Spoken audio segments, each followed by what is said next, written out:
Então, a gente vai começar revisando aqui hoje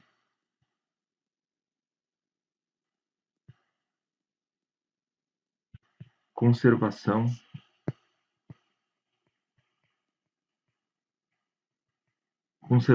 da energia. Bom,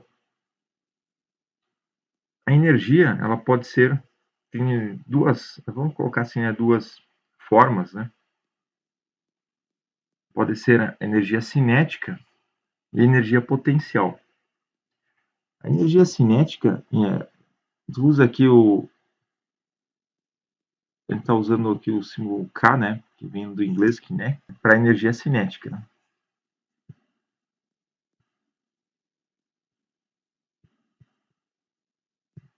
Poderia usar um C, né? Está usando a nomenclatura igual do livro, né? Da energia cinética. E para energia potencial, em geral, se está seguindo a nomenclatura do livro, a gente usa o U maiúsculo, né?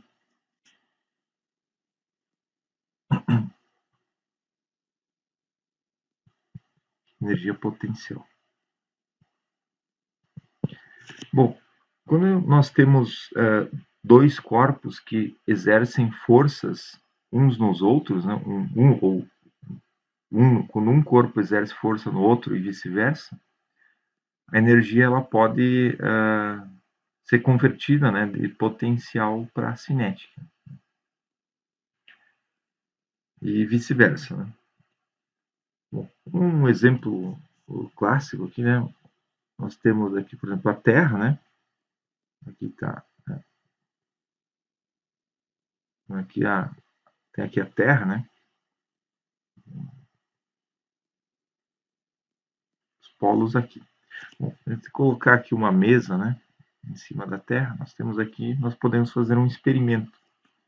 Você pode arremessar aqui uma pedra, né? Essa pedra vem subindo e ela vem depois caindo. Então, se a pedra está na proximidade da Terra, né, o campo gravitacional aqui a gente pode considerar ele como constante, né, porque ele está... Claro que aqui a Terra eu desenhei aqui o pequenininha, né, mas se a pedra a gente joga ela a 1 metro aqui da superfície da Terra, podem considerar que o campo gravitacional é constante, né. Então, neste experimento que a gente faz, né, a arremessa a pedra e ela vem aqui, ela inicialmente sai aqui com uma velocidade, ela vai subindo, a velocidade vai reduzindo, até que a velocidade chega em zero aqui no topo, né? Aqui a velocidade está zero. Depois ela começa a cair, né? Então veja, a Terra exerce uma força, que é a força gravitacional, né, na pedra, e a pedra também exerce uma força na Terra, que é a força gravitacional. Então nós temos aqui um par ação e reação, né, um par de força. Bom, quando nós temos dois objetos que exercem, né, força, né, um no outro, nós podemos aqui associar uma energia potencial, nesse caso aqui é uma energia potencial gravitacional, né, ao arranjo, né, de objetos. Ou seja, para uma dada configuração, nós podemos associar, né, uma energia potencial para o sistema. Então, para esse caso aqui, né, nós podemos, né, ou pode-se associar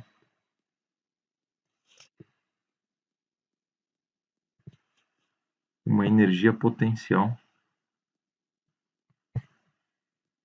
Nesse caso, é uma energia potencial gravitacional, né, ao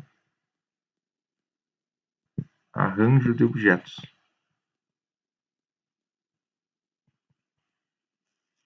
Mas são objetos, né, que exercem forças, né, que exercem uma força, né, um no outro.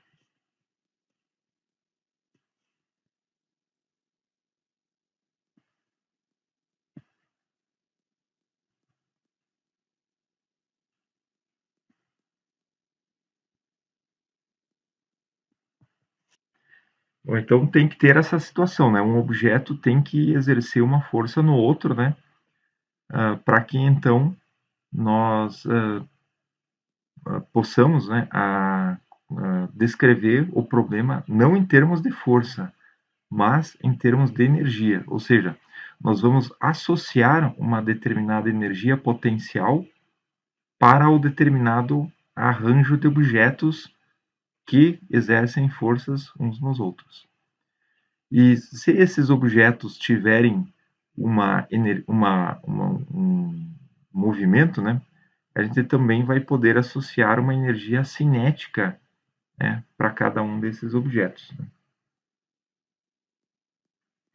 Ou seja, então é importante aqui essa situação, né? A gente vai escrever explicitamente aqui, né? Que a alteração desse estado que se encontra um objeto, né? Ou esse conjunto de objetos, ele pode ser alterado mediante a aplicação de uma força, ou seja, né, é a força que altera o estado em que se encontram os objetos. Então, é a força que altera a energia. No caso aqui, a energia potencial. Então, é pela ação da força, né? É a força, né, que altera.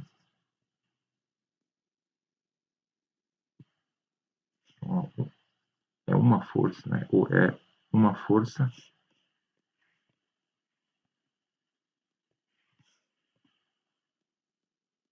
altera a energia potencial. Ou também pode alterar a energia cinética.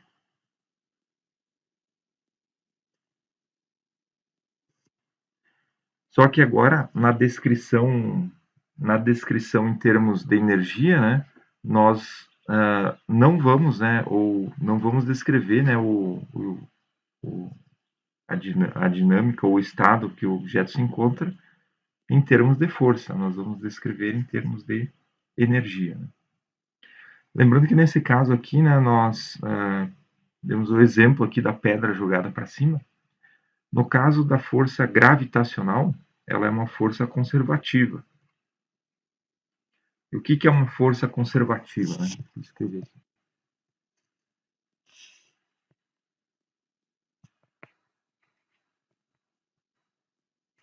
Força conservativa. Vamos ver se alguém, se vocês prestaram atenção lá no vídeo, né? O que é, ou como a gente pode classificar, ou como a gente pode nomear, ou como nós podemos definir, né? A palavra é essa, como nós podemos definir uma força conservativa. Ela não tem dissipação de energia, né, se você desloca ela, né, ao longo de um circuito fechado, né, o trabalho realizado pela força é zero. Também dá para entender isso como não, né, por exemplo, se você tem, né, tira o objeto de um ponto, desloca ele ao longo de um circuito fechado e volta para o mesmo ponto, se você não tem dissipação de energia, a energia, né, vai se conservar. Então, uma forma de escrever aqui, né? O trabalho feito aqui ao longo do circuito fechado, ao longo de todo o deslocamento, né? Ou seja, como é um circuito fechado, a gente pode usar integral aqui com um círculo, né? Para dizer que é uma integral ao longo de um circuito fechado. Né? Então, o trabalho feito, o trabalho é o quê? A integral da força escalar o deslocamento. Se isso aqui for igual a zero, quer dizer que a força é conservativa. Né? E é equivalente a dizer que não houve dissipação de energia. Então, o seu, a sua frase, né, está correta. Né? Então, essa é a característica de uma força conservativa. Então, a força gravitacional ela é uma força conservativa, porque a gente joga a pedra para cima, né, a pedra vem, depois a pedra vai cair. Ela cai, né, a pedra vai e volta e cai e chega no mesmo ponto. Então, é um circuito fechado. Então, aqui nesse caso, o trabalho feito pela força gravitacional ao longo de toda a trajetória é zero. Que primeiro, né, você arremessa a pedra e a pedra vai subindo. Então, na subida, aqui, né, na subida,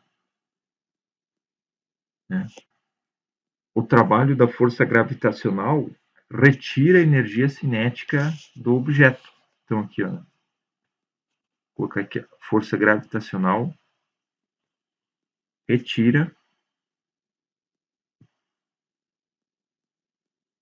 energia cinética do objeto, certo? Até ela retira toda a energia até que aqui no topo ela chega aqui com energia cinética zero. E aí o objeto começa, por ação da força gravitacional, o objeto começa a cair. E aí o contrário se verifica, né? Então aqui, né, na descida, né,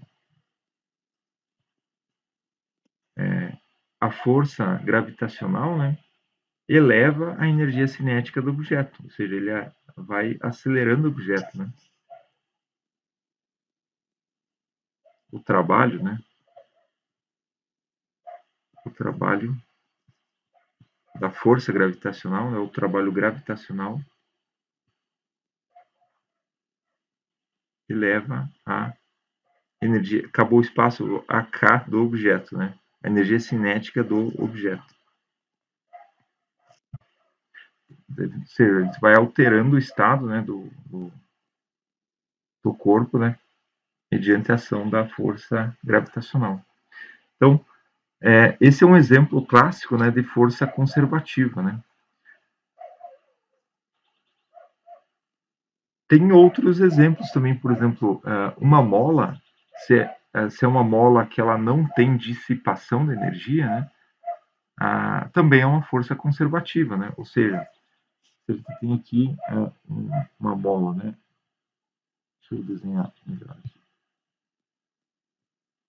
Nós temos aqui fixo, temos aqui a nossa mola, e vamos supor que a gente liga a essa mola uma massa. Se essa mola é solta aqui, né, se o equilíbrio dela é aqui, né? Se solta ela aqui de um determinado X aqui, né? Ela vai ter uma força para cá. Então, a ação da força da mola vai acelerar a massa.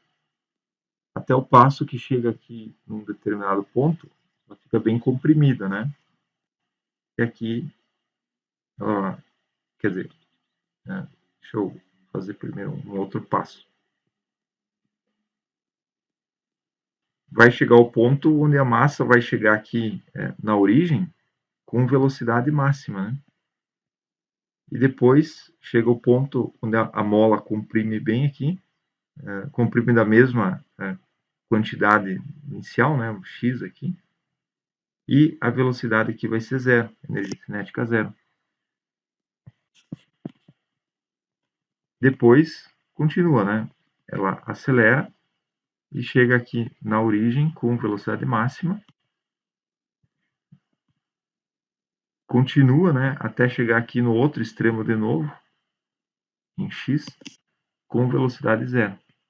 E assim, ou seja, a massa ela fica sendo, né, acelerada e freada, né, ao longo com o passar do tempo, né? E sendo que nos extremos ela vai ter o deslocamento máximo da mola e vai ter velocidade zero.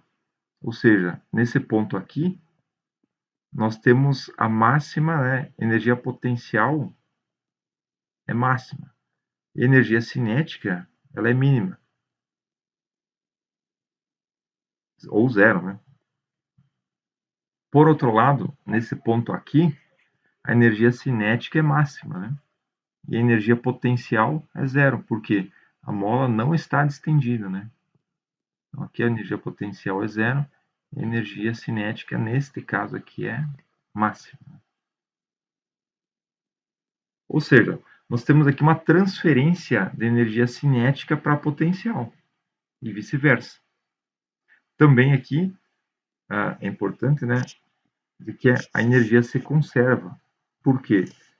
Porque é uma força conservativa, ou seja, né, o trabalho aqui da força elástica, nesse caso, né, ao longo de um circuito fechado, né, é zero. Ou seja, desde que a massa sai daqui, ela vem para cá e ela volta, se ela voltar para o mesmo ponto, né, o trabalho total feito pela força elástica é zero. Porque num ponto ele exerce trabalho e depois ele recupera o trabalho. Então, aí a força elástica é um outro exemplo de força conservativa. O que as forças conservativas são uma classe importante de forças? Por quê? Quando nós temos forças conservativas, a energia total do sistema se conserva. Então, se apenas forças conservativas atuam no sistema, a energia total se conserva. Então, como é que a gente pode escrever isso?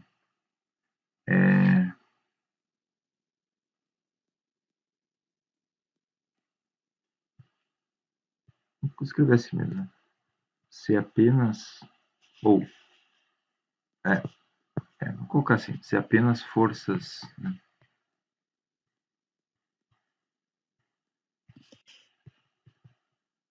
se apenas forças conservativas atuam,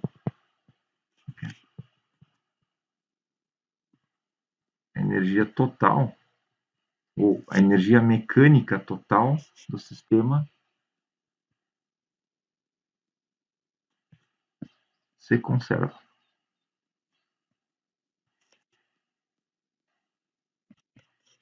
Ou seja, uma variação da energia cinética mais uma variação da energia potencial é igual a zero. Ou, colocar em outros termos, né, a energia cinética, escrevi de outra forma, a energia total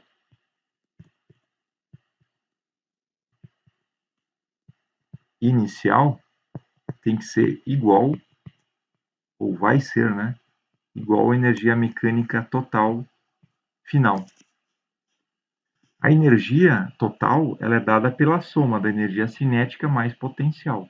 Então, a energia cinética inicial mais a energia potencial inicial tem que ser igual à energia cinética final mais a energia potencial final. Está sempre aqui comparando duas situações, né? Uma situação com outra situação. Uma situação pode chamar aqui de situação inicial. E a outra situação, ou uma situação 2, né, é nossa situação final. Então, isso é válido, né, quando forças conservativas, né, atuam no sistema. Que é o caso, né, da energia, força gravitacional, é uma força conservativa, logo a energia vai ser conservada no sistema gravitacional. Outro exemplo é a força elástica, né? A força elástica é uma força conservativa. Claro que, vamos supor, se você tem um elástico e você estica esse elástico e solta ele, e ele, vamos supor, esse elástico ele pode eventualmente esquentar. Ou a sua mola, ela pode esquentar também, né?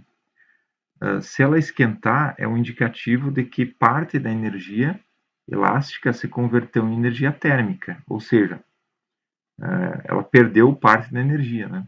Então, ela não vai se conservar totalmente a energia nesse caso. Porém, isso é importante levar em conta que mesmo em alguns casos onde tem uma pequena perda de energia, nós podemos aplicar a conservação de energia sabendo que parte da energia ali pode estar sendo perdida para a energia térmica, por exemplo. Mas nesse caso, então, nós temos que levar isso em conta, né? E saber que talvez uma pequena parte da energia ali está se perdendo, né? Igual no sistema gravitacional, né?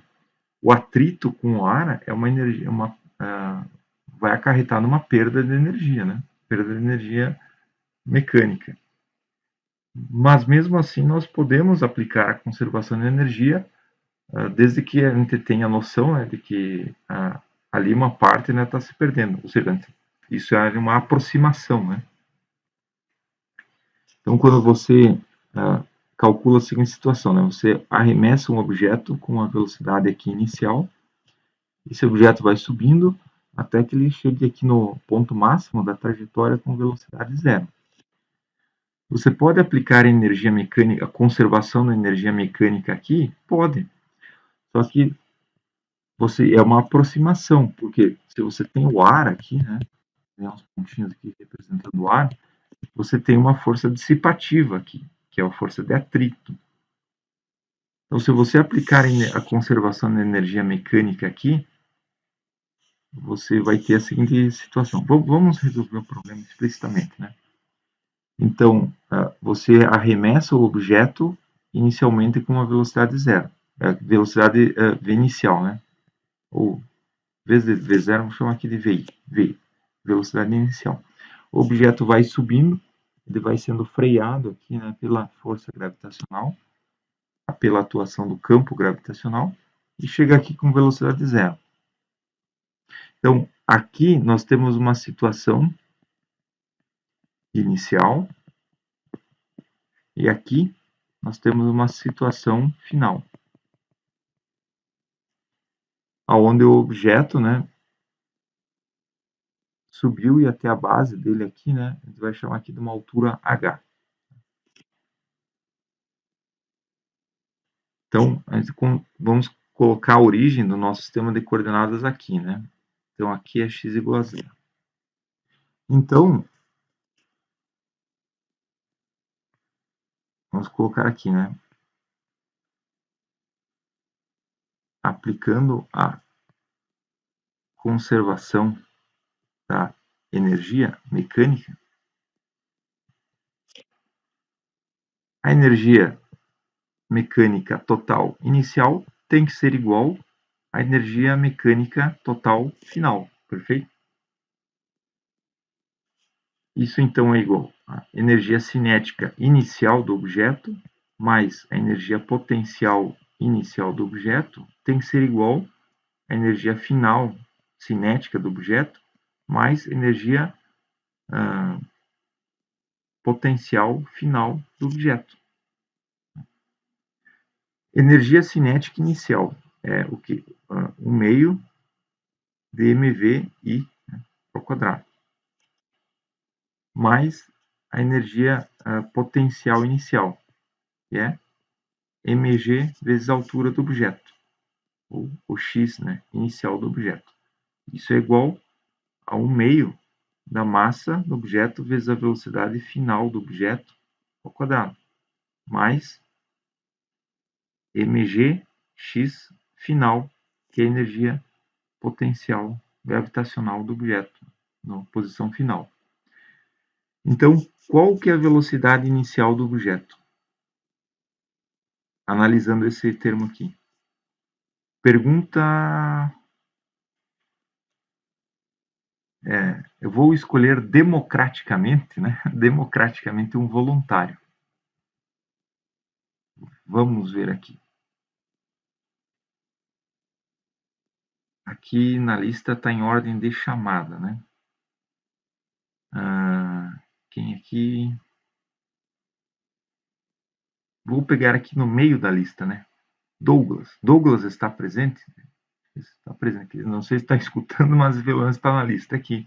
Douglas, se você estiver ouvindo nós aqui, qual que é a velocidade inicial do objeto? Zero?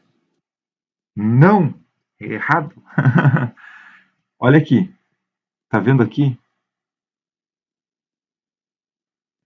Ele tem uma velocidade inicial, certo? Sim, sim. Tá. Então, Só que a gente não está atribuindo números aqui, né? Vamos deixar aqui a velocidade inicial, vamos chamar simplesmente de VI. É um número qualquer, mas a gente vai fazer aqui o problema sem entrar enfim, ele não vai colocar. Você poderia até atribuir um valor, né? Mas a gente vai dizer que a velocidade I é simplesmente VI. Mas o que é importante aqui é que o VI não é zero. Eu me confundi, professor. O VI, né, é a velocidade inicial, V0 é quando ele atinge o máximo, né? O máximo é que ele vai freando, né? Ou seja, imagina que a gente disparou ele com um canhão aqui, ou a gente disparou. A gente pega a velocidade inicial é a velocidade que o objeto sai, né, do cano do canhão, né, ou é disparado pela nossa catapulta, né, sei lá, qualquer que seja o mecanismo de disparo, né. Bom, mas aí você também então vai responder agora para nós qual que é a altura inicial do objeto, xi. Tá vendo aqui na equação? Qual que é o xi? Qual que é a altura inicial do objeto? Vou pegar com uma outra cor aqui. Aí, no caso, é 0. Aqui, né? Por quê? Aqui. Por quê? Porque a gente fixou o sistema de coordenadas dessa forma, né? Ele começa aqui e vai indo para cá. Perfeito. Então, certa resposta. Xi é zero. Então, ficou aqui, ó. Onde VI é a velocidade inicial do objeto, xi é a altura inicial, que é zero. Perfeito. Bom, já que você está respondendo, responde todos para nós. Qual que é a velocidade final do objeto? VF. Seria a mesma que a inicial? Não, aqui, ó. Tá vendo eu circulando aqui? Ah, a final é 0. Ou seja, ele vai aumentando a altura e vai freando, né?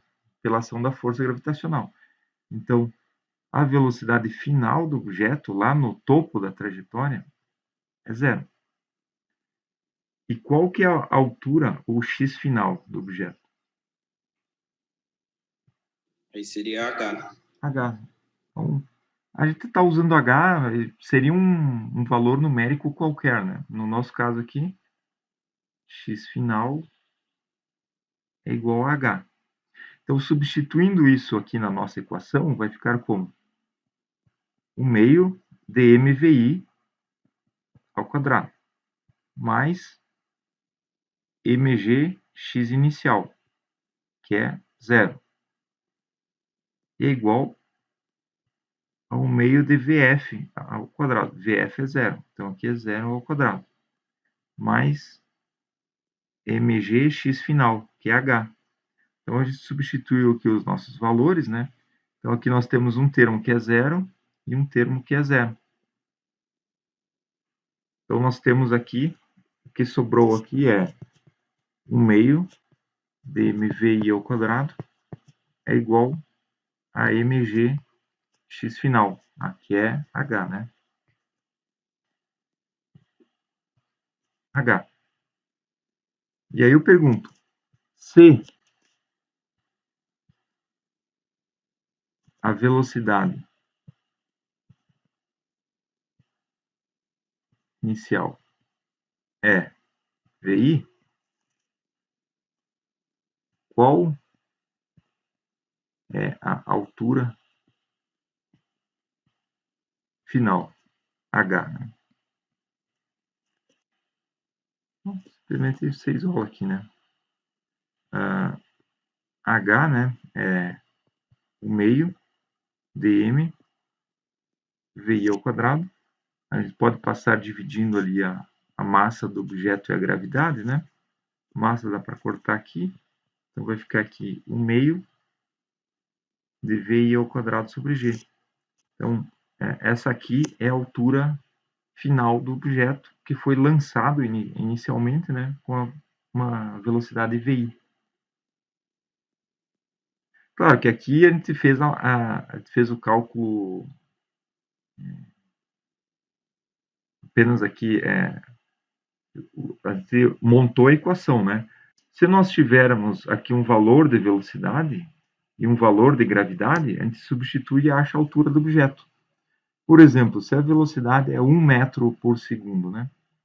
E a gravidade é 10, né? Se VI é 1 metro por segundo e a gravidade, ou a intensidade, né, da força da aceleração gravitacional é 10 metros por segundo ao quadrado, né? Então, né, o nosso H aqui, né, é 1 meio, né? Agora eu substituo os valores. VI aqui é 1 metro por segundo ao quadrado dividido por G, que é então aqui 10 metros por segundo ao quadrado.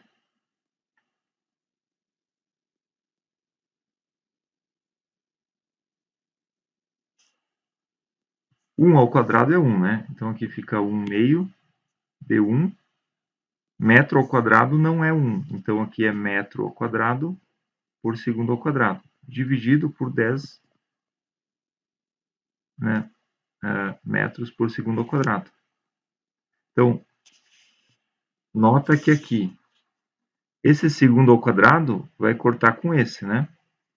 Aqui eu tenho metro e em cima eu tenho metro ao quadrado. Então, esse quadrado do metro corta com esse. Então, a nossa altura H fica quanto? Fica 1 meio de 1 dividido por 10 aqui, né? E sobrou só, como unidade, né? Sobrou apenas esse metro aqui. Então, a unidade aqui é metro. Então, ficou 1, né? Em cima é 1. 2 vezes 10 é 20, né? Vai ficar, né, 1 sobre 20 do metro. Ou 1 vinteavos do metro, né? Vulgos, aqui, 20 centímetros, né? Não, fiz a conta errada. 1 sobre 20 do metro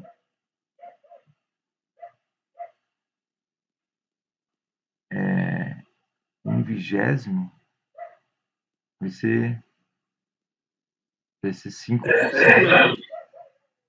Não, isso aqui é 5%, né? Então, isso aqui é 5 centímetros, né?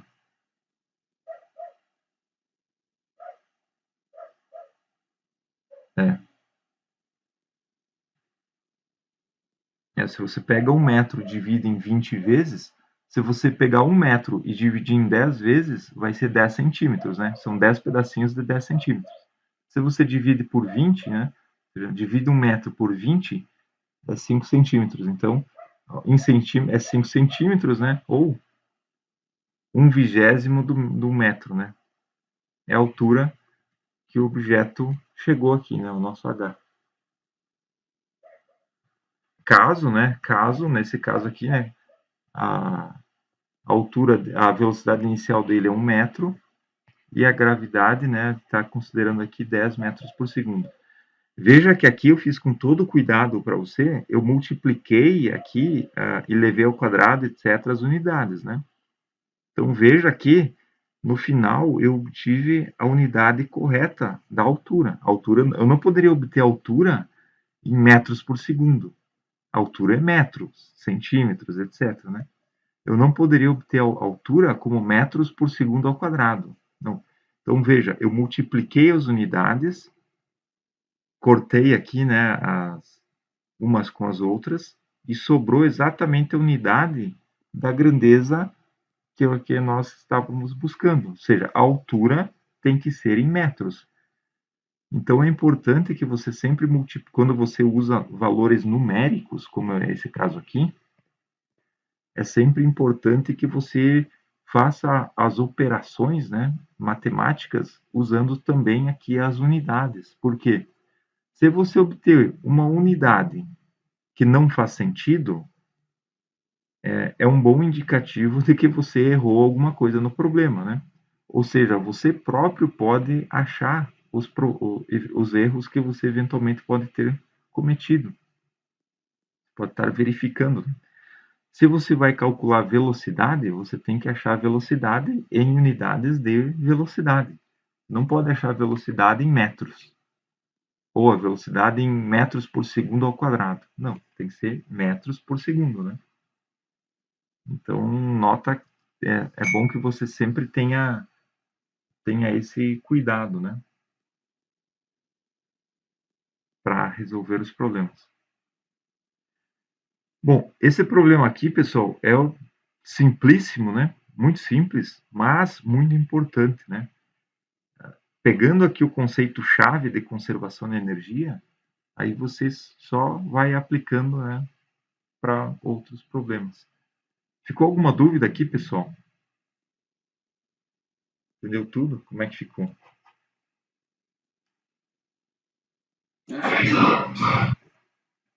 Não, perfeito. Tem um outro exemplo que é basicamente a mesma coisa, né? Ele não muda muita coisa. É aquele caso do sistema massa-mola, né? Por exemplo, porque nós temos uma situação inicial.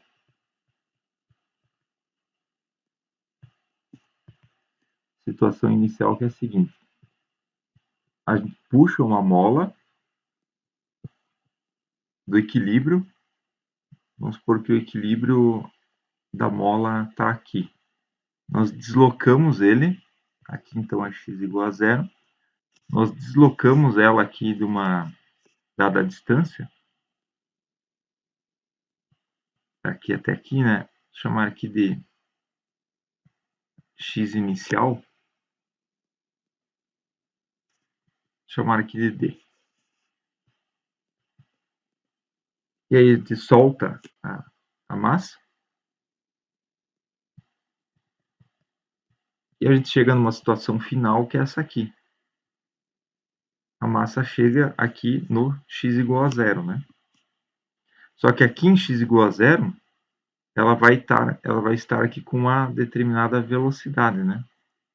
Vou chamar aqui de Vf.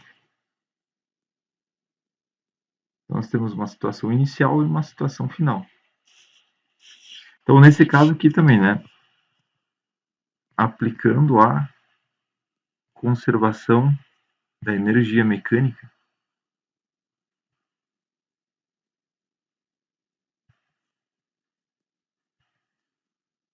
a energia total inicial tem que ser igual à energia total final. Energia cinética inicial mais energia potencial inicial tem que ser igual à energia cinética final mais energia potencial final. Perfeito. Energia cinética, vamos colocar aqui, né? Meio dm VI ao quadrado, mais energia potencial inicial. Energia potencial da força elástica, aqui associado à energia, à força elástica, é o meio da constante de mola, né? K, vezes o deslocamento da mola, né? Ao quadrado, xi ao quadrado. É igual, então, ao meio dmvf ao quadrado mais o meio de kx final ao quadrado. Qual que é a velocidade inicial da massa? Quando ela está aqui. Zero, exatamente. Então, aqui é 1/2 dm vezes zero ao quadrado. Mais, qual que é o xi da mola? Deslocamento inicial da massa, né? É a distância. D ao quadrado, perfeito. E isso é igual ao meio da velocidade final ao quadrado. Qual que é a velocidade final? Nesse caso, não tem um número, né? É o VF ali, vamos chamar esse número aqui de Vf ao quadrado. Mais o meio de kx final. Qual que é o x final? Vou apertar aqui, né? X final é igual a zero. Perfeito. Exatamente. Então, aqui é 0 ao quadrado. Então, esse termo aqui é 0 e esse termo aqui vai ser 0. Então, vai sobrar aqui 1 meio dk, que é a constante de mola, vezes d ao quadrado. Isso aqui é igual a 1 meio dm vf ao quadrado. Então, nota que neste caso aqui, nós vamos poder cortar o meio com o meio, né? Porque ó, lembra que na matemática, né, se uma operação feita em dois lados da igualdade não altera o resultado, né? Então a gente basicamente multiplicou aqui os dois lados por 2, né? É equivalente a cortar o meio com o meio, né?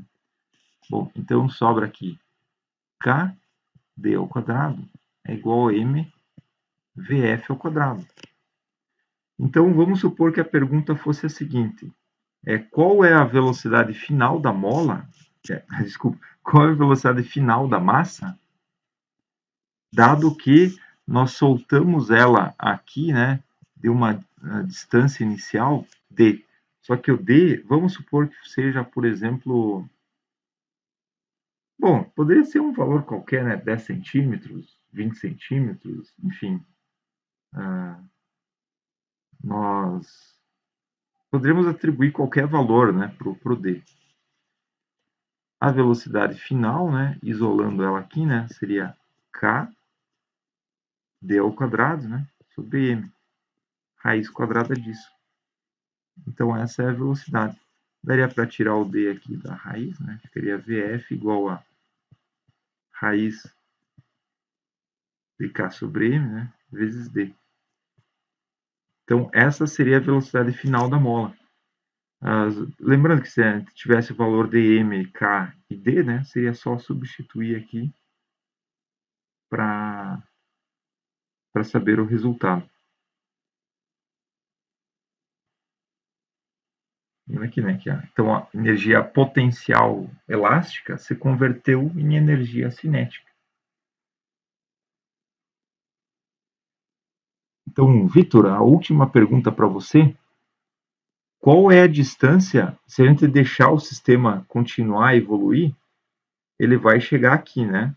Num outro ponto onde a velocidade é 0. Qual é essa distância aqui, daqui até a origem?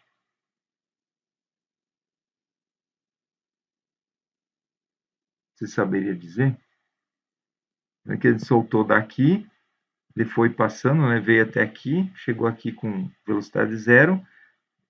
Então ele tem energia cinética e ele vai comprimindo a mola, né, até chegar aqui.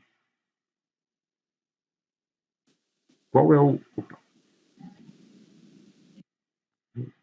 Você quer saber a distância, se ele está perguntando? É. Seria 0 não, né? Vou ver aqui.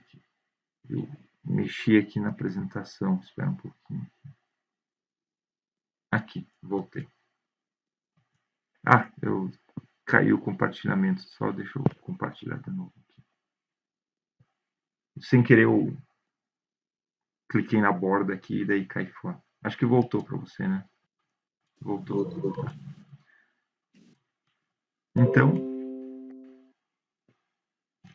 Então é justamente isso, né? Ele sai aqui da distância d. Vou pegar em verde aqui. Ele sai aqui da distância d, ele chega em 0, e aí ele volta quando a velocidade é 0. Se a energia se conserva, ele conseguiu aí aqui voltar à distância d. Quer dizer, é d, né, para x, uma distância é o mesmo, o módulo da distância é o mesmo, ou seja, ele comprimiu de uma distância d a mola, né, aqui para o lado negativo do x, né? Por quê? Porque a energia se conserva.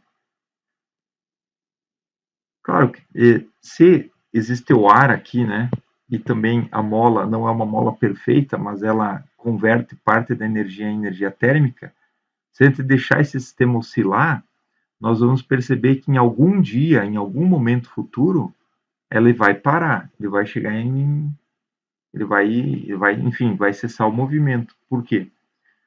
Porque existe perdas por atrito, né?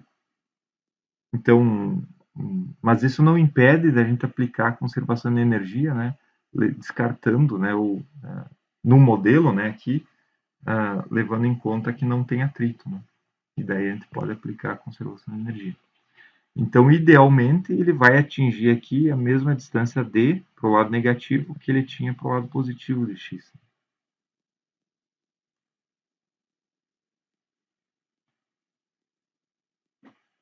É isso aí. Muito legal, né?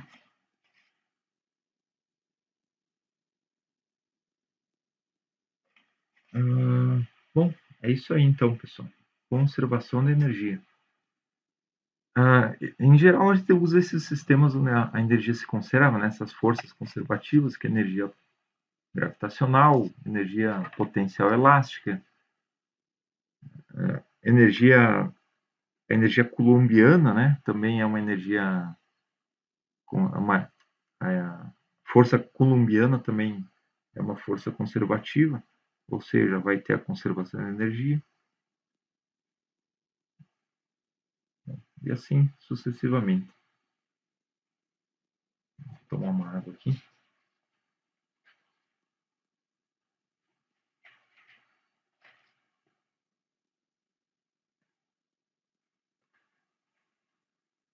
Bom, pessoal, tem aquele exemplo da rampa, né?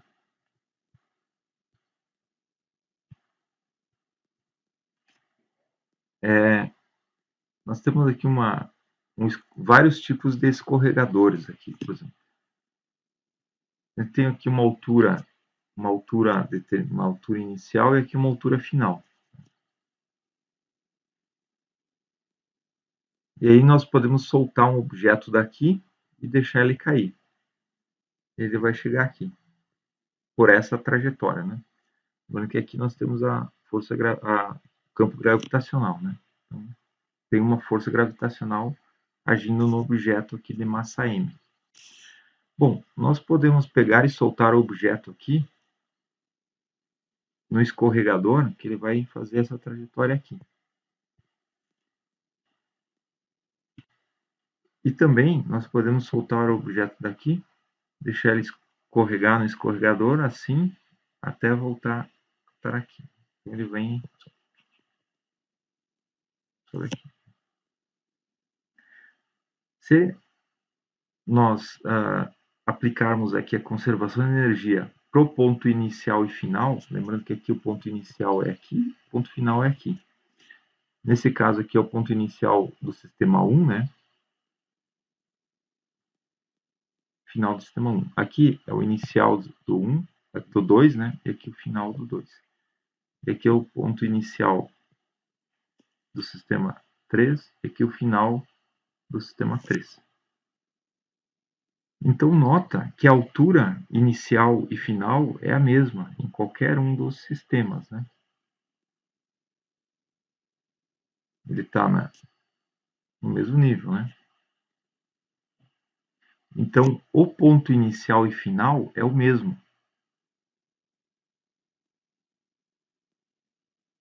Depende apenas a diferença entre esses três sistemas é apenas a forma da trajetória, né? O caminho que ele fez. Mas lembra que aqui nós temos a força gravitacional. A força gravitacional é uma força conservativa. Certo? Então, se o sistema está inicialmente aqui, no ponto final, a gente vai dizer que, por exemplo, que a altura é zero. Né? Inicial, ele vai dizer que ela tem uma altura h. Tá? Então, aqui o x inicial. Não, a inicial está em cima. Né? Então, aqui o x inicial é igual a h em todos os três sistemas. E o x final é zero em todos os três sistemas. Né? Então, a pergunta que se faz: qual é a velocidade que o objeto chega, né, que ele vai caindo e ele chega aqui com uma velocidade na base? Né? qual é a velocidade final do objeto nos três sistemas? Bom, a gente pode obter a velocidade final, mas eu vou colocar a pergunta em outra forma. Né? A velocidade final do sistema 1, e aqui vai ser a velocidade final do sistema 2, e aqui a velocidade final, né, do sistema 3. Né? Vão ser três velocidades diferentes. Quer dizer, temos três velocidades que não necessariamente são diferentes, mas a pergunta que eu faço é, a intensidade da velocidade aqui vai ser diferente ou vai ser igual nesses três sistemas? A intensidade da velocidade vai ser igual. Sim. Por quê? Porque, veja, a pergunta é, tem forças dissipativas aqui ou não? É que o escorregador, né? Vamos supor, aqui ele chega nesse ponto com a velocidade, a direção está para cá, né? Nesse caso, do 3 aqui, a velocidade vai estar para cá, né? E nesse caso do 1, pelo formato, né? A velocidade vai estar para cá. Então a gente tem aqui a gente altera o vetor, né? O vetor. Tá? Mas vamos se concentrar na intensidade da velocidade. A intensidade da velocidade, ela não muda. Por quê? Porque a energia se conserva. Por que a energia se conserva? Porque apenas forças conservativas atuam no sistema. Então, aqui, ó. Se a energia se conserva, né? Se a energia se conserva, a energia total do sistema 1 é igual à energia total aqui no sistema 2 e é igual à energia total do sistema 3.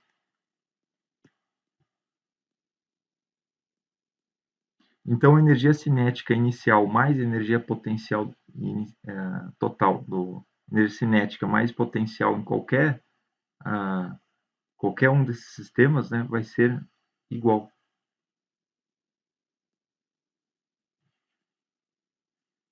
Ou seja, a energia cinética que o objeto tem na base aqui, no ponto, na altura 0, né, vai ser igual em todos os sistemas. Então,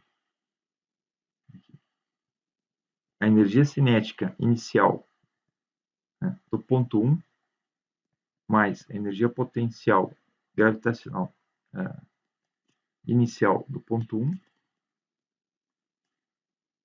vai ser igual a energia cinética inicial do ponto 2 mais a energia inicial do ponto 2. Isso aqui vai ser igual a energia cinética inicial do ponto 3 mais energia potencial inicial do ponto 3.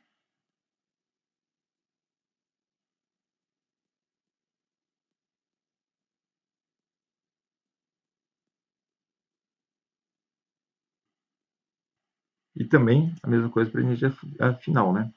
Energia final do ponto 1 mais energia potencial final do ponto 1 vai ser igual a final do ponto 2 mais potencial final do ponto 2 igual energia cinética final do ponto 3 mais potencial final do ponto 3. Ou seja, a energia mecânica total do objeto, né, ela vai ser igual, né, em cada ponto dos três sistemas.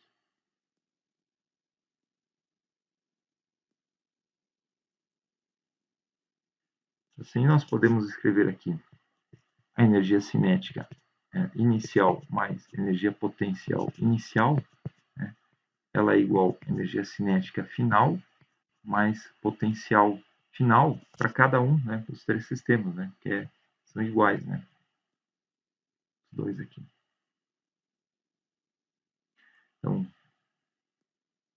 energia cinética inicial, né, para qualquer um dos três sistemas, né, porque eles estão aqui inicialmente, eles estão aqui, todos eles estão numa altura h, né? E eles têm inicialmente velocidade de zero. Né? Todos eles são soltos aqui com a velocidade zero numa altura h. Então, a energia cinética inicial é o meio dm velocidade inicial ao quadrado, que vai ser zero, né? Mais energia potencial inicial, mgh, né? É igual à energia cinética final, que é o meio dm vf ao quadrado, mais energia potencial gravitacional final, que é... Agora eu vou pedir para alguém, né? algum voluntário. Qual que é a altura final aqui? O sistema de coordenadas aqui é zero, né? X final está aqui. Então, vou colocar aqui. mg, zero. Então, aqui, esse aqui é zero, esse aqui é zero. Então, aqui fica mgh igual ao meio de m vf ao quadrado. Corto m com m. Ou divido, né, por m os dois lados multiplico por 1 sobre m, né, os dois lados. Então, aqui a velocidade final do objeto, né, seja para a trajetória 1, 2 ou 3, né, vai ser igual aqui, então, raiz de 2 de h. Então, essa é a intensidade, né, da velocidade do objeto para qualquer uma das rampas. Claro que, do jeito que a gente desenhou aqui, a velocidade aqui vai estar assim, né? Aqui ela vai estar andando para cá por causa do formato da rampa. Então teve esse detalhe, né, que eu não me atentei no início. Né? Mas a intensidade a gente obteve aqui. Claro que eu poderia ter feito um exemplo um pouco melhor, né, que é um exemplo do seguinte formato, né? Solta o objeto daqui e ele chega até aqui embaixo. Então, você poderia, por exemplo, soltar ele direto, né, em linha reta. Outra opção seria soltar ele e ele fazer uma curva aqui, né, e aí vir para cá. Outro seria soltar ele aqui, né, ele vem, faz assim, faz assado, vem aqui. Como se ele colocasse, por exemplo, um anel, né? Ele coloca um arame e coloca um anel aqui preso no arame, ele solta o anel e ele vem fazendo esses trajetórios aqui. Né? Faz um arame assim, solta o anel aqui e ele vem, né? E outro aqui, a gente faz ele assim e vem aqui. Então, a gente solta o anel daqui, tipo uma conta, né? Solta uma conta e ele vem fazendo essas trajetórias.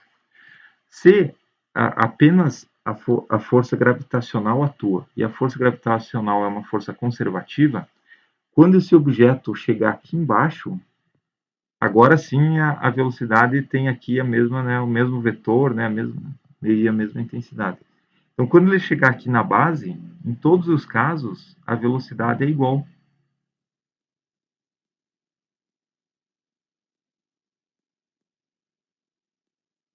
Se apenas forças conservativas atuam, né, ele vai chegar aqui com nesse caso aqui eu vou chamar aqui de 1, 2, 3, né, sistema 4 e sistema 5.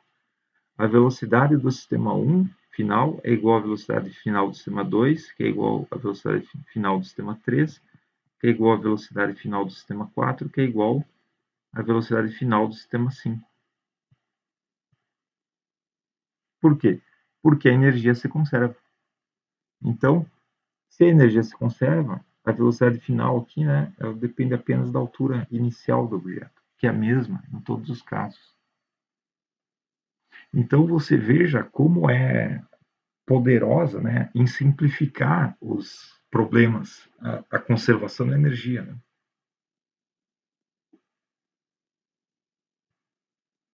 E veja que esse sistema aqui, né, que você solta uma conta, né, ou um anel, e você tem aqui um arame, né, com uma trajetória toda, enfim, uma trajetória toda rebuscada aqui, né? Se você tivesse que calcular a velocidade do anel no ponto inferior, resolvendo o problema utilizando leis de Newton, olha como seria difícil, porque você teria que ter a força que atua no anel em cada ponto da trajetória. Então, cada curvinha que o anel vai fazendo aqui, conforme ele vai descendo, você teria que ter a equação da força para cada ponto. Veja que isso aqui seria muito difícil, né? Dependendo do formato que você põe o anel, isso aqui fica praticamente impossível de ser obtido, né? Analiticamente. Porém, por conservação de energia, só importa a energia do objeto no ponto inicial e no ponto final. Então, você só precisa da energia, né, do objeto no ponto inicial e no ponto final. Então, se a energia se conserva, você só precisa da energia nesses dois pontos, né, para obter a velocidade dele no ponto final. Então, veja como a conservação da energia, né, consegue simplificar os problemas. Então, se tem uma altura h, a velocidade final que o objeto tem aqui é raiz de 2 de h, como a gente acabou de obter aqui, né?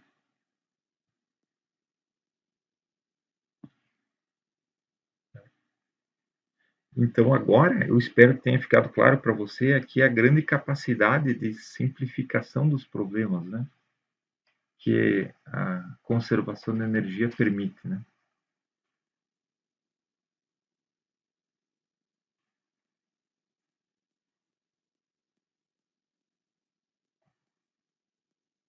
Não sei se ficou claro para você. A partir daqui, é praticamente uma repetição desses problemas que a gente fez, né? Até agora. Por exemplo, nós temos um exemplo muito interessante, que é o seguinte. Nós pegamos uma mola, né? A gente comprime uma mola e aqui tem uma massa, né? Isso aqui a gente comprime uma mola em cima de uma mesa e aí a gente solta a mola e daí, em soltando a mola, ela empurra a massa e aqui ela solta a massa aqui na borda da mesa, né? Com uma determinada velocidade. Vou fazer em outra cor aqui, né? E aí essa massa ela vem caindo aqui e ela atinge o solo, né? Atinge o chão aqui em uma dada distância. E aí uma pergunta pertinente aqui é o seguinte: qual é a distância, né?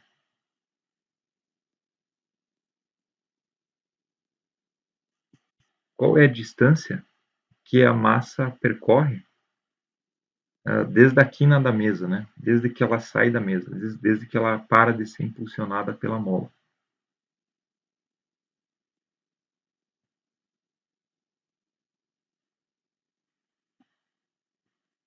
Sendo que a mola tem uma constante, a constante elástica da mola é K, a massa aqui tem uma massa M, né? A velocidade aqui,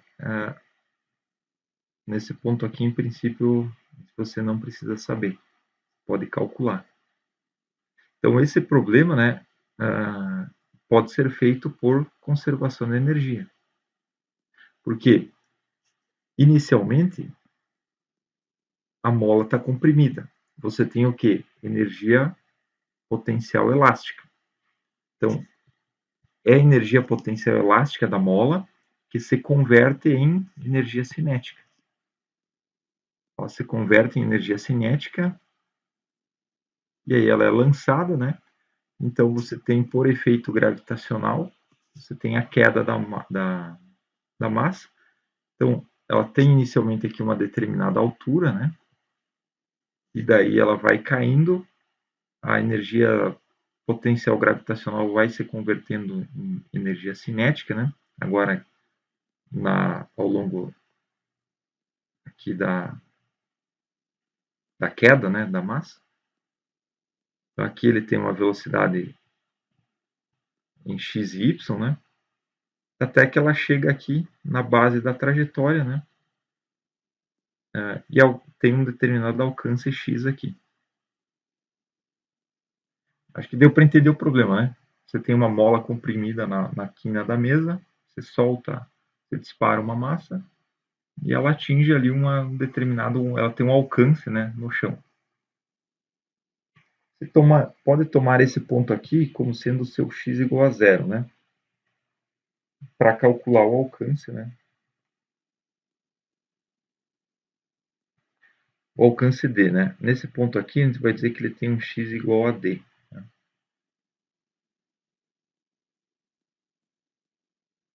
Então, nessa situação aqui, né?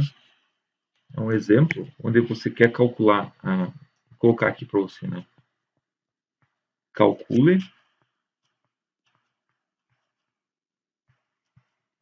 a distância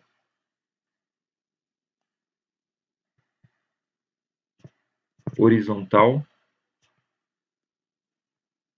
percorrida pela massa m.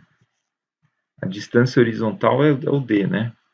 A distância horizontal percorrida pela massa m.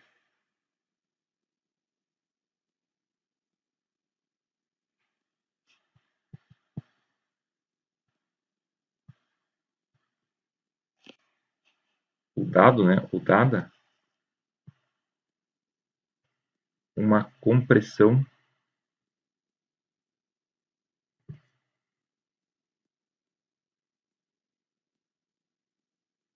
vamos dizer que tem uma compressão da mola, está tomando como x, né? Vamos chamar aqui delta, vamos chamar aqui de delta U, né? Para não confundir com x, que é o alcance.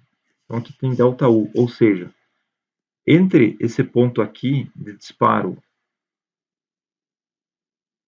daqui, né, até aqui,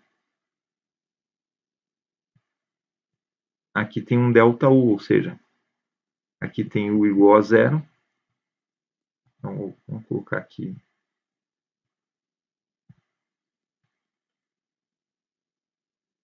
Quando a mola está em equilíbrio aqui, né, aqui é igual a zero, né? Não, vamos...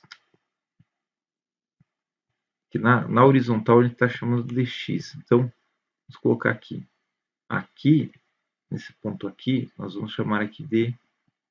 Né? Aqui eu coloquei aqui o x0 bem no centro da massa, né? Então, aqui... Ah, caramba! Não acredito que eu apaguei tudo. Poxa vida.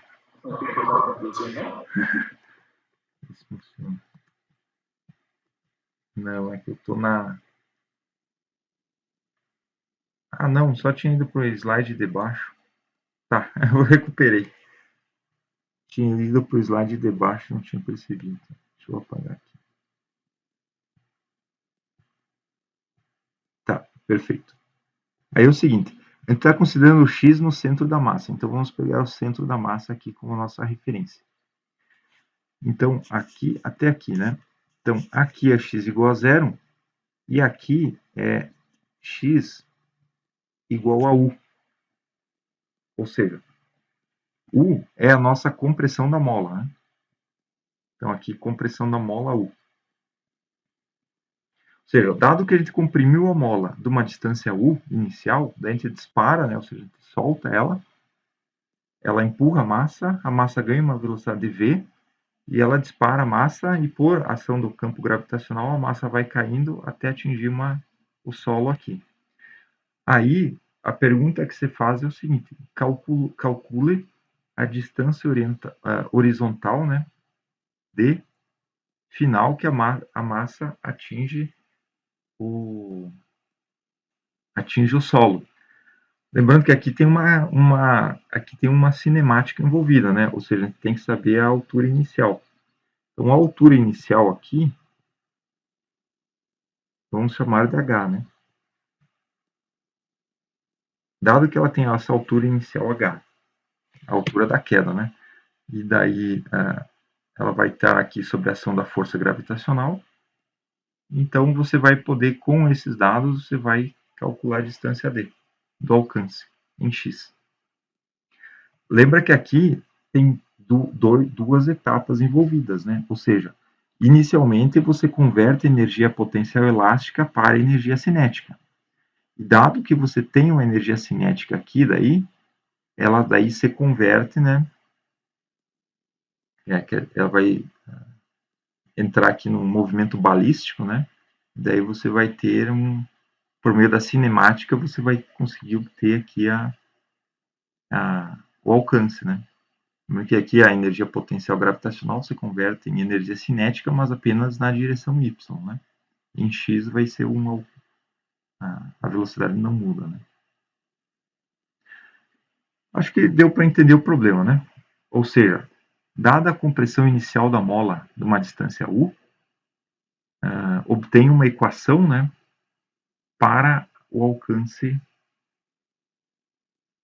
da massa em x. Bom, pessoal, eu fiz alguns problemas já, então para você testar os seus conhecimentos, agora é 9h05, eu vou tomar uma água agora e vou deixar você fazer esse problema em 5 minutos. Você consegue? E sim, né? 5 minutos é um tempo bom. Vou deixar 7. Pessoal, eu vou marcar no meu cronômetro aqui, então, 7 minutos para você fazer esse problema. Ou seja, sacode a poeira aí, né? Pega um papel, caneta aí. Você vai ter 7 minutos para fazer esse problema. Se você conseguir fazer esse problema, já é um bom indicativo de que você está dominando, né, parte aí de conservação da energia. Tá? Então, a partir desse momento, então, 7 minutos para você fazer o problema. Daqui a 7 minutos, então, a gente confere a resposta. Enquanto isso, eu vou tomar um cafezinho aqui, eu vou tomar uma água para descansar a garganta, vou deixar você fazer. Então, em 7 minutos, a gente verifica a resposta. Muito bem. Vamos lá, então. Pode falar que eu anoto aqui. Bom, eu encontrei que a distância vai ser igual a deformação da mola, dividido por m, vezes a raiz de 2hk, dividido por g. 2hk dividido por g, raiz. Faltou alguma coisa aqui? Eu não escutei bem. Esqueci o meu início. A distância, de novo, vai ser x dividido por m, vezes raiz de 2hk dividido por g. Ah, sim. Isso. X, né? É isso aqui, né? Dividido por m. Ah, dividido por m. O m está dentro ou fora da raiz? Tá fora.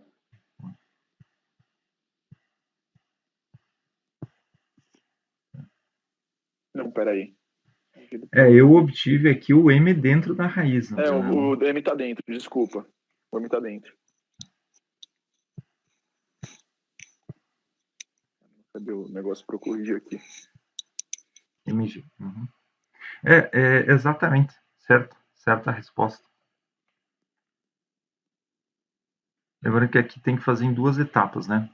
Primeiro converte de energia potencial para cinética aqui.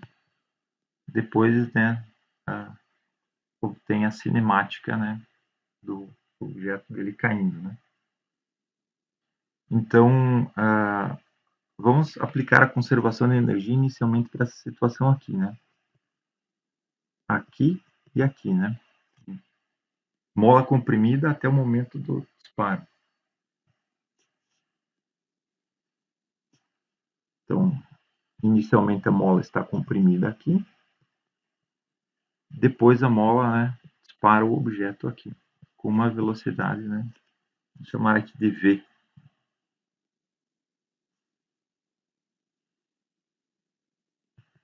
Sendo que aqui, né, a mola está comprimida aqui, tem uma distância que a gente está chamando de U.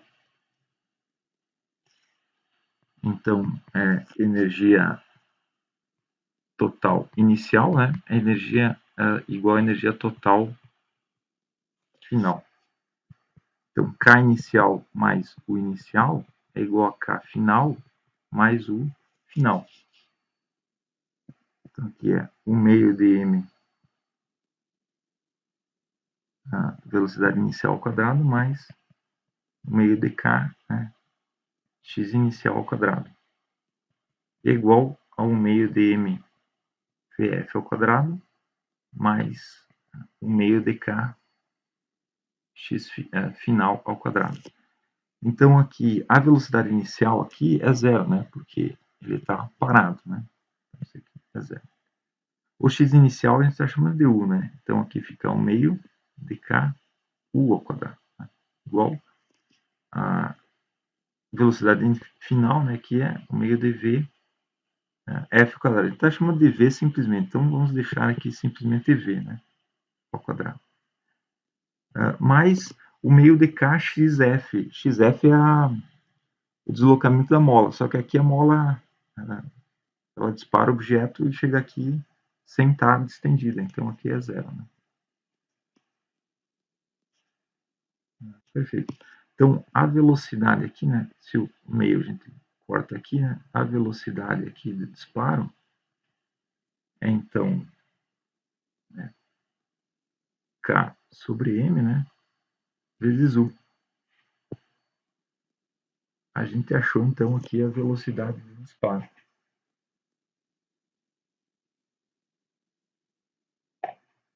Perfeito. Então, agora, nós já conseguimos achar essa velocidade aqui em termos, né, aqui das outras variáveis do problema, o K e o M. Né? Então, dado que agora ela sai, a massa sai com uma velocidade v aqui, agora nós podemos usar a cinemática, né, para obter o alcance. Não é que em x ela tem velocidade constante, né? Então, essa velocidade aqui é uma velocidade em x. Então, a gente vai chamar aqui esse v aqui como sendo um vx aqui, sendo que esse vx ele está aqui, e ela atinge o solo aqui com o mesmo vx. Por quê? Em x ele vai ter uma velocidade constante, né?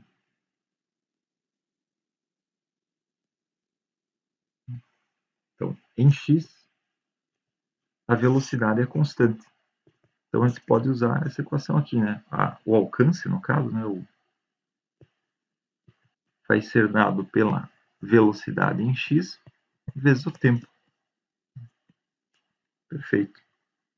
E aí, em y, vou pegar aqui uma outra cor. Em y, inicialmente a velocidade em y é zero, depois ela vai aumentando, né? Até que ela chega à máxima aqui no ponto que ele intercepta, né? O solo. Então, em x, nós temos a gravidade, né?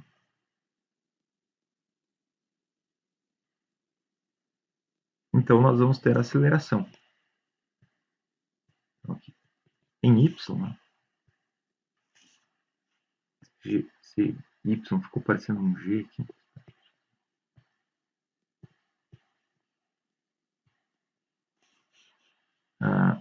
Então, nós vamos ter aqui a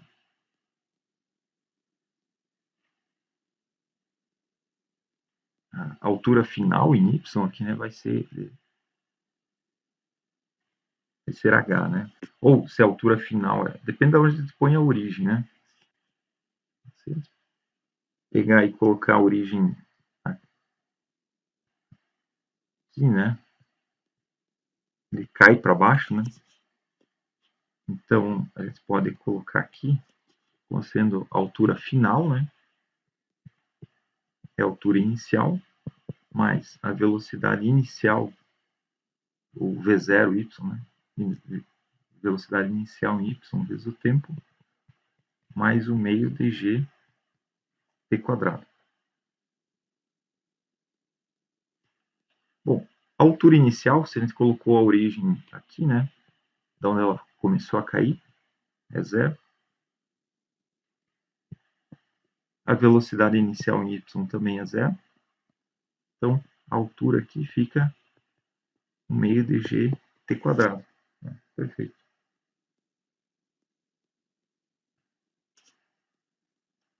Nós podemos aqui isolar o tempo nessa equação. Vai ficar 2h sobre g, raiz. Bom, então, aqui nós temos uma equação em x e aqui uma segunda equação para o tempo. Então, aqui nós podemos pegar a equação 2, né, e colocar ela na equação 1. Então, aqui vai ter o x, né, como sendo o nosso v em x vezes o tempo, que é 2h sobre g, né?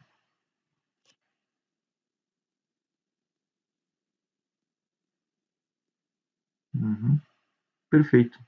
Lembrando que o Vx daqui, né, é o V que a gente calculou aqui. Bom, vamos colocar aqui um subíndice x só para manter a mesma nomenclatura aqui. Então, é raiz de k sobre m vezes u. Então, a gente vai substituir aqui. Essa equação aqui, vamos chamar de equação 3, né? Essa aqui, ela está antes, né? Mas vou chamar de equação 4, né? Para não confundir. Então, agora a gente vai colocar a equação 4 na equação 3. Então, vai ficar aqui x é igual a Vx 2h sobre g, né? Sendo que o Vx é raiz de k sobre m vezes u. Então, vai ficar aqui k sobre m, né? Raiz de k sobre m vezes u, vezes raiz de 2h sobre g. O alcance x, então, aqui dá para colocar numa raiz só, né? Vai ficar 2hk sobre mg, raiz, né? Vezes u. É isso aí. Então, esse é o alcance, né? Daqui, né? Até aqui. Exatamente até aqui, né? Até o meio da massa. Bom, conseguimos calcular o alcance, então.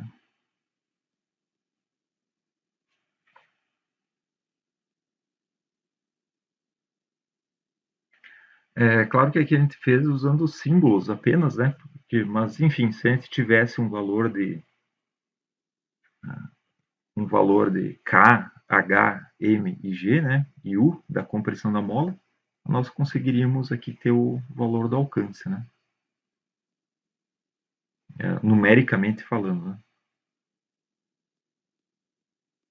Mas é isso aí. Probleminha bastante interessante, por quê? Porque usa essas duas etapas, né? Primeiro a gente aplica a conservação de energia, né? E depois, na segunda etapa, calculou o alcance.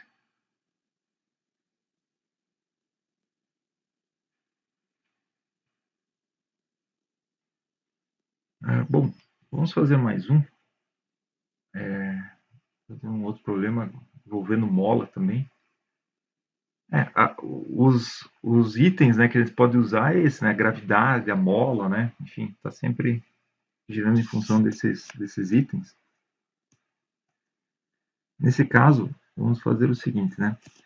Se eles têm uma situação inicial, vou colocar aqui, inicial, né?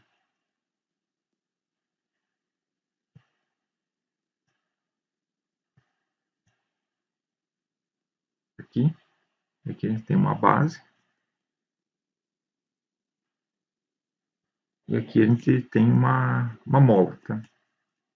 Então a gente solta essa massa vem, colide com a mola, a gente chega aqui numa situação final, dessa forma aqui, né? Onde a mola está solidária à massa, né? E a mola é comprimida de uma dada distância. Ou seja, o objeto é solto, né, de uma altura inicial, e ele vem e bate, né, até comprimir. Então, a gente está interessado aqui na máxima compressão da mola, né?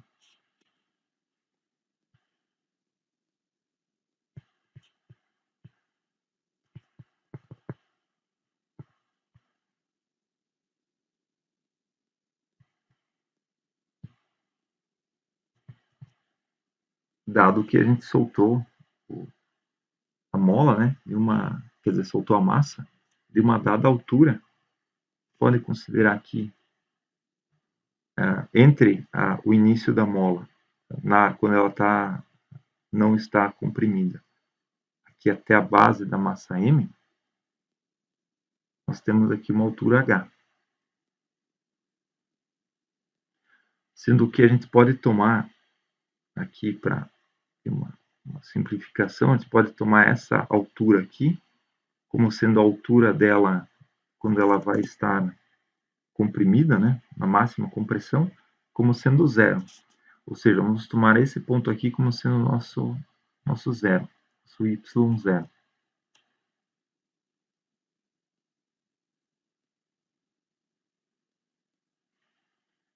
Então, da base da mola, aqui quando ela está comprimida até esse ponto aqui, nós vamos ter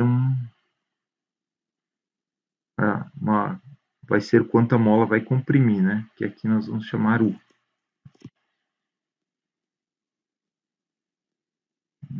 Acho que é isso, né? Então, daqui, né, até aqui, nós temos uma distância total aqui que é dado, né, nossa altura total, né, da massa, né, a altura total inicial, né, é o H mais U.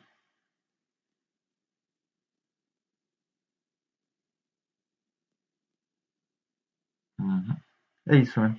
Tá. Ou seja, devido à ação aqui do campo gravitacional, a massa é solta, ela colide com a mola e, dado que ela tem, né, uma energia cinética, ela vai comprimir a mola.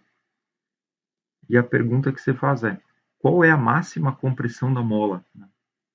Claro que depois da máxima compressão, né, ela chega a energia cinética zero, a mola depois volta para o equilíbrio. Mas aqui nós estamos interessados na máxima compressão, ou seja, o ponto mínimo que a mola atinge. É o U. Então, qual que é a máxima compressão da mola?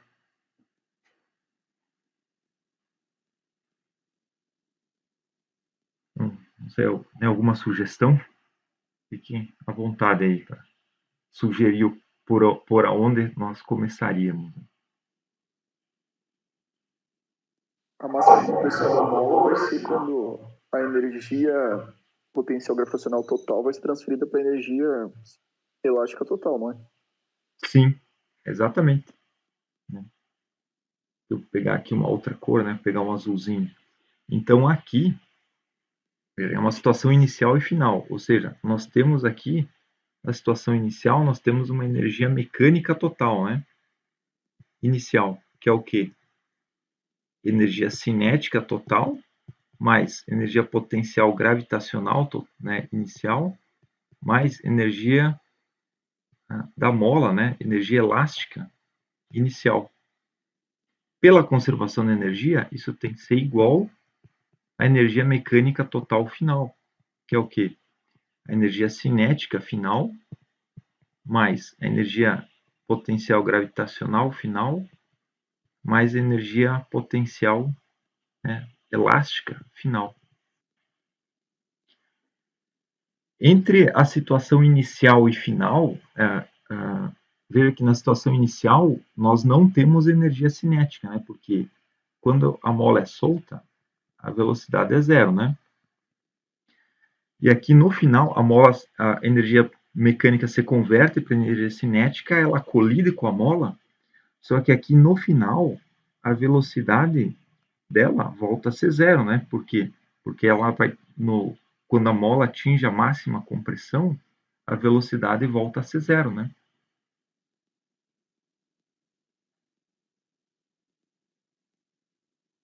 Então, tanto no ponto inicial quanto no ponto final, a energia cinética vai ser zero.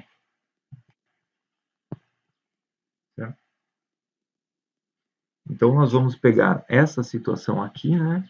E vamos comparar com essa aqui. Como é que vai ficar, então? Energia total inicial igual a energia total final. Energia cinética inicial mais energia potencial inicial é igual a energia cinética final mais energia potencial final.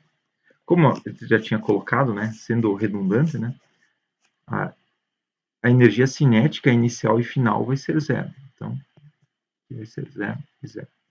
Energia potencial inicial, então, energia potencial inicial vai ser o quê? Energia potencial gravitacional inicial mais energia elástica, né, inicial, igual energia potencial gravitacional final mais energia potencial elástica, né, final. Bom, inicialmente a gente tem apenas, a mola não está distendida, a gente tem apenas aqui uma dada altura, né, da massa. Então, inicialmente, a energia elástica inicial é zero.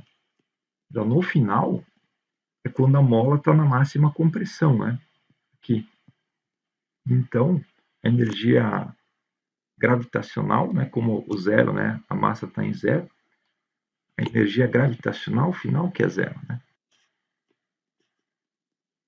Então agora nós temos a energia potencial gravitacional inicial é igual a energia potencial elástica final. Perfeito. Então, qual que é a energia potencial gravitacional inicial? A energia potencial gravitacional é mg vezes a altura. Vamos voltar aqui. A altura, nós estamos tomando o sistema, a referência aqui, como sendo y0 nesse ponto aqui. Então, a altura total inicial é essa aqui, né?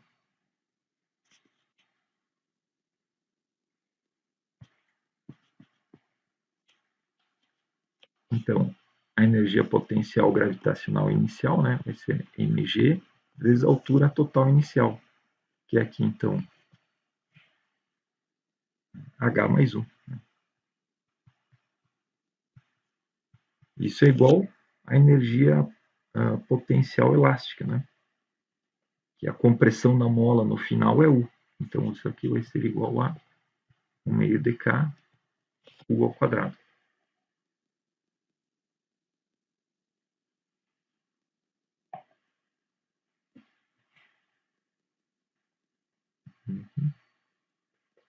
Perfeito. Aqui a gente vai abrir os dois termos, né, só para isolar U. Então vai ficar mgh mais mgu é igual a m dk U ao quadrado.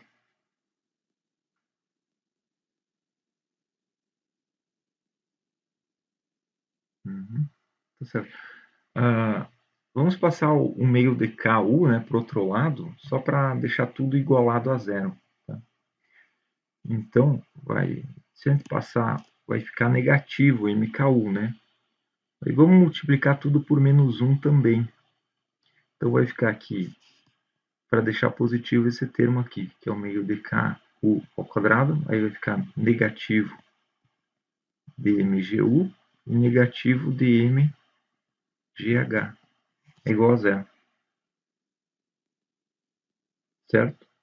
Bom, aqui nós temos U em dois termos, né? Tem o termo quadrático, o termo em U e um termo que é mgh.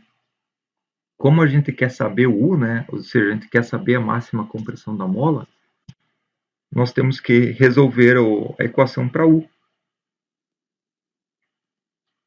como tem os dois termos aqui com U, nós podemos tratar, né, isso aqui, isso aqui, isso aqui como constantes, né? E daí a gente vê claramente, né, que se a gente chamar isso aqui de A, de B e de C, fica aqui um AU quadrado, um BU e um CH, né? Quer dizer, fica a ver claramente que a gente pode aqui ter uma equação de segundo grau, onde a gente pode usar aqui uma fórmula de Bhaskara, né, para resolver. Então, a gente pode ver né, aqui o nosso x não, fórmula de Bhaskara, eu estou acostumado a falar x, no caso aqui vai ser o nosso u, né?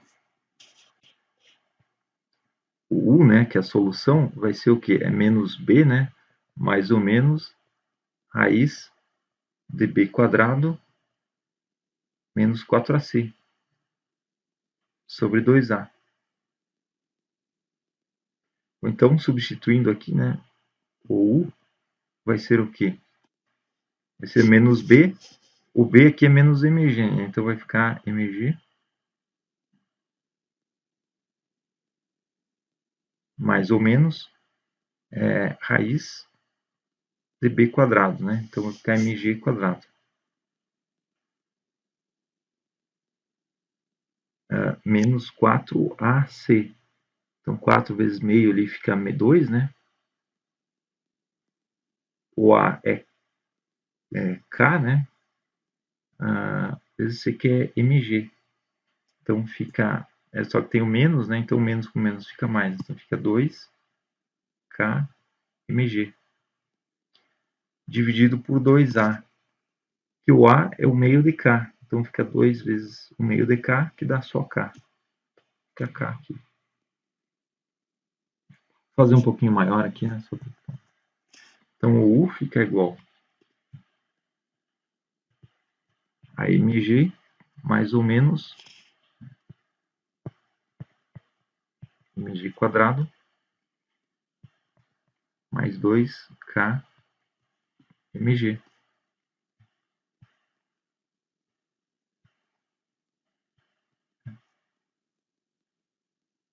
Dividido por k.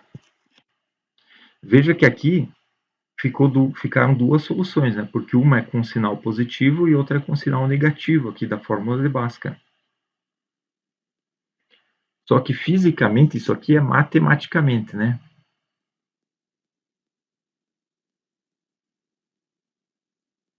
Matematicamente. Só que por quê? Fisicamente nós temos apenas uma solução. Por quê? Porque você solta a massa vem caindo, ela bate na mola, ela vai comprimir a mola até um dado comprimento, né? Então, isso aqui é a compressão da mola. Só que o sinal mais e menos da solução matemática é porque a mola, quando ela oscila, ela pode oscilar tanto para o lado positivo quanto para o lado negativo, né? Então, matematicamente, existe a solução positiva e a solução negativa, né? Só que isso é matematicamente, só que fisicamente a gente só tem uma, né? Que é nessa posição aqui. Portanto, fisicamente, nós vamos ter só a solução positiva, né? Então, U é igual a mg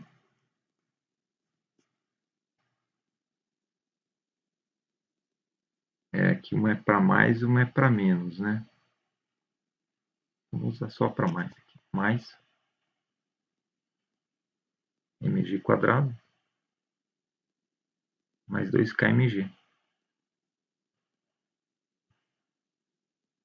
dividido por k. Então, isso aqui é fisicamente, ou seja, embora matematicamente as duas soluções são possíveis, né? Fisicamente, pela própria estrutura do problema montado, né? Pela própria estrutura do experimento, apenas uma posição não é possível aqui, né? É a solução positiva. Então, conseguimos achar, né, a compressão da mola, dado que a massa foi solta, né, de uma altura h.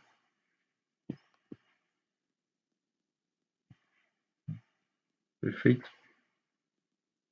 Muito legal, né? Ou seja, veja, né, novamente, como a conservação de energia permite resolver de modo simples, né, alguns problemas que, se a gente fosse usar leis de Newton, seria muito complicado fazer, né? Então, essa é a grande capacidade, né, que nos dá a conservação da energia.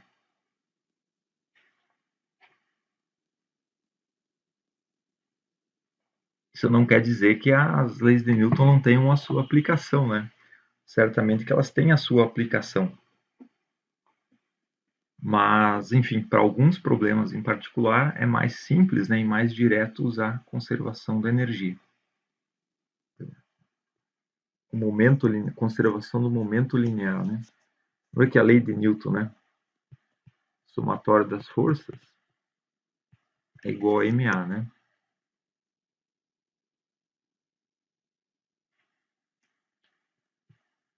Somatório das forças é igual a m dv dt, porque a derivada da velocidade em relação ao tempo é a aceleração, né? Só que mv é o próprio momento linear, né? Se a massa for constante, né, você pode colocar a massa aqui para dentro da equação, né? Somatório das forças igual a d dt de mv. Só que mv é o próprio momento, né? Momento linear. O somatório das forças é igual à derivada temporal do momento linear. Então, se somatório das forças igual a zero, isso implica, né, que a derivada temporal do momento linear é zero. Então, se a derivada temporal do momento linear é zero, quer dizer que o momento linear é uma constante. Se o momento linear é uma constante, quer dizer que ele se conserva. E se conserva. O momento inicial é igual ao momento final. Nós temos aqui conservação do momento linear, que é muito importante para colisões, né? Então, em colisões, o momento linear sempre vai se conservar.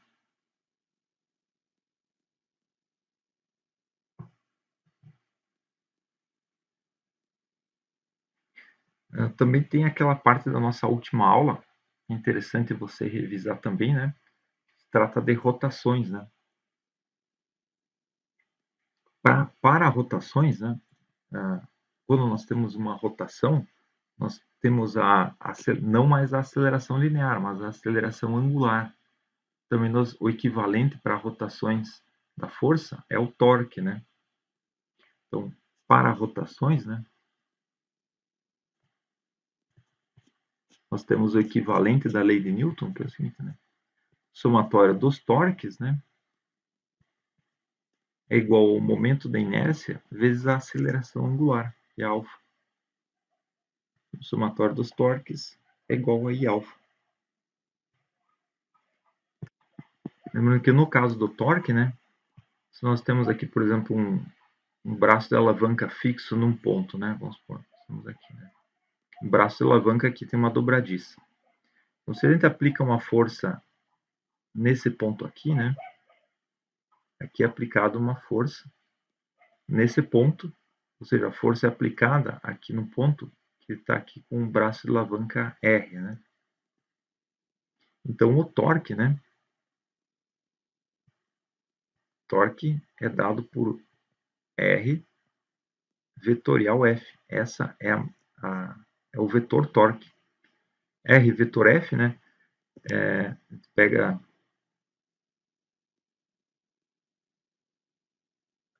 do primeiro vetor em direção ao segundo, né? O torque vai estar para cá. como é que a gente faz essa equação agora? Vamos colocar aqui de novo, para a gente fazer em mais detalhes, né? A gente está aqui, está aplicando a força aqui, e aqui está o braço de alavanca, R. Né? Aqui está a força. Vamos atribuir aqui um sistema de coordenadas para resolver o problema. Vamos dizer que aqui então vamos colocar aqui CY aqui, né? Vou colocar Z para cá. Então, para cá fica X, né? X, Y, Z. Então, nesse sistema de coordenadas, a força ela está ao longo de Z, né? Ou seja, a força é 0 em X, mais 0 em Y, mais ela é uma determinada, um FZ, né? Ao longo de Z. E o braço da alavanca, está chamando aqui de R, ele está ao longo de Y, né? Então, ele é 0 ao longo de X, mais R ao longo de Z, mais 0 ao longo de K. Então, para achar o torque, então o torque é R vetor F. Então, a equação aqui vai ser o torque, vai ser, para o produto vetorial, a gente tem que colocar aqui então os três eixos coordenados, né, as três direções, x, y, z, o y, jk, definido, né, pelos vetores unitários de jk, vezes o primeiro vetor. O primeiro vetor é o R, né, então a gente coloca aqui 0, R, 0. Né? E o segundo vetor, que é F. Então é 0, 0 e FZ. Fecha aqui, que é IJ. 0, 0, R e 0. Agora a gente resolve a matriz aqui. Então a gente vai ter aqui a primeira componente aqui, a gente multiplica aqui na diagonal, né? Vai ser R, FZ, longo de I. Essa aqui vai ter 0 multiplicando a 0, vai ser 0. A multiplicação cruzada aqui é 0, 0 e 0, porque também tem 0 aqui. Então, o torque aqui é RFZ ao longo do vetor unitário I. O vetor unitário I, né, está aqui ao longo da direção X. Então, o torque, né, está nessa direção aqui.